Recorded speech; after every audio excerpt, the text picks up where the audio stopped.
और पार्लियामेंट की कार्रवाई शुरू हो चुकी है। सीधी तस्वीरें पार्लियामेंट से इस वक्त राष्ट्रगान हो रहा है।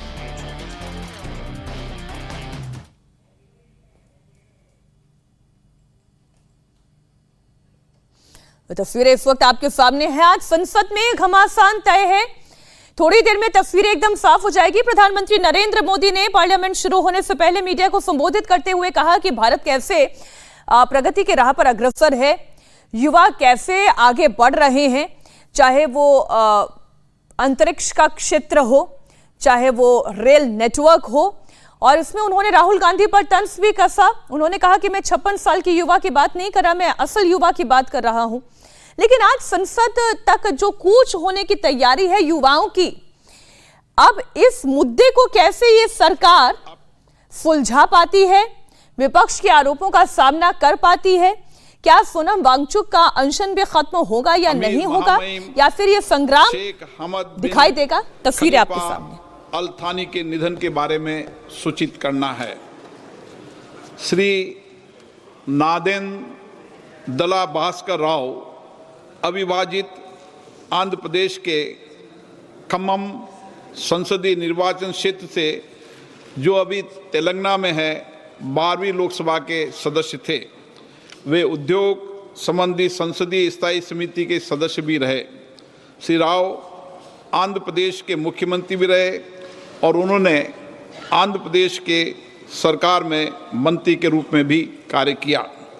श्री नादेंदला भास्कर राव का निधन 90 वर्ष की आयु में 22 अप्रैल 2026 को हैदराबाद तेलंगाना में तो लोकसभा की कार्रवाई, राज्यसभा की कार्रवाई शुरू हो चुकी है और लोकसभा में स्पीकर ओम बिरला की तरफ से उन्हें श्रद्धांजलि दी जा रही है, जिनका देहांत हो गया। लोकसभा की सदस्य थी। वे श्रम कल्याण संबंधी संसदीय स्थायी समिति की सदस्य रही। इससे पूर्व वे 4 कार्यकालों के लिए उत्तर प्रदेश विधानसभा की सदस्य भी रही। उन्होंने उत्तर प्रदेश सरकार में मंत्री के रूप में अपनी सेवाएं दी।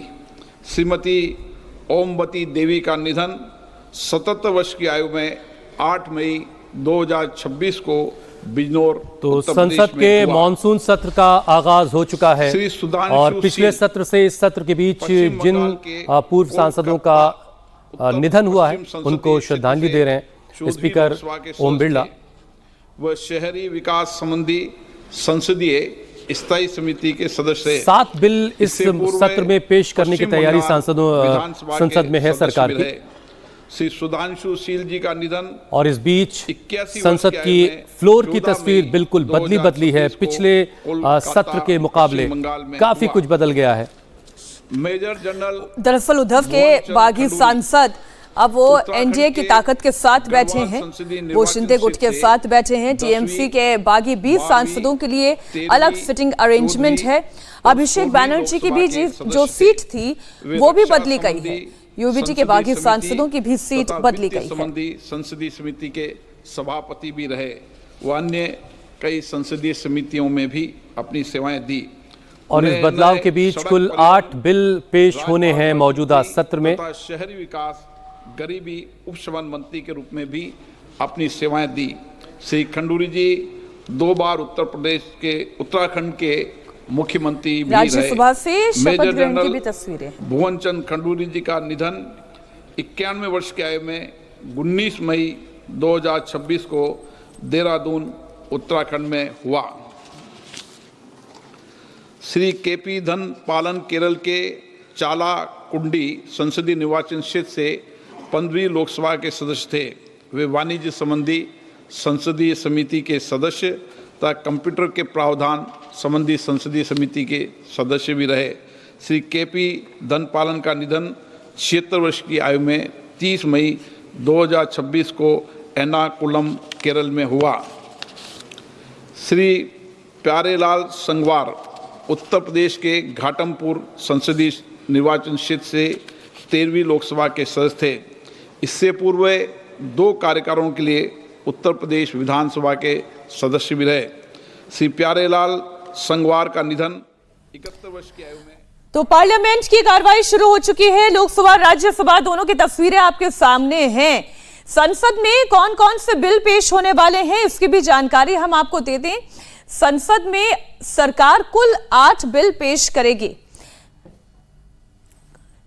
आज गृह मंत्री अमित शाह राज्यसभा में वंदे मातरम के अपमान से जुड़ा हुआ बिल पेश करेंगे। सत्ता और विपक्ष के बीच नीट पेपर लीक, राम मंदिर, चढ़ावा विवाद और इथेनॉल समेत कई मुद्दों पर जोरदार संग्राम होने की संभावना है। विपक्ष की तरफ से साफ कर दिया गया है कि वो इन मुद्दों को संसद में जोर शोर से उठाएगी। वहीं सरकार का कहना है कि संसद में हंगामे से विपक्ष का ही नुकसान होने वाला है। संसद के अंदर हंगामे के आसार हैं तो सड़क पर भी हंगामा दिखाई दे रहा है। जंतर मंतर पर एक प्रदर्शन पिछले कई दिनों से चल रहा है और आज इस प्रदर्शन को लेकर के मार्च की कॉल थी जंतर मंतर से संसद के लिए, जो कि आज से सेशन की शुरुआत हो रही थी, इसलिए पुलिस ने इसकी इजाजत नहीं दी है। सानी का निधन 74 वर्ष की आयु में 12 जुलाई 2026 को निधन हो गया है। सभा महामहिम अमीर शेख अहमद बिन खलीफा अल थानी के निधन पर कतर के लोगों और शाही परिवारों के प्रति अपनी गहरी संवेदना व्यक्त करती है। अब सभा दिवंगत आत्माओं के सम्मान में मौन रहेगी।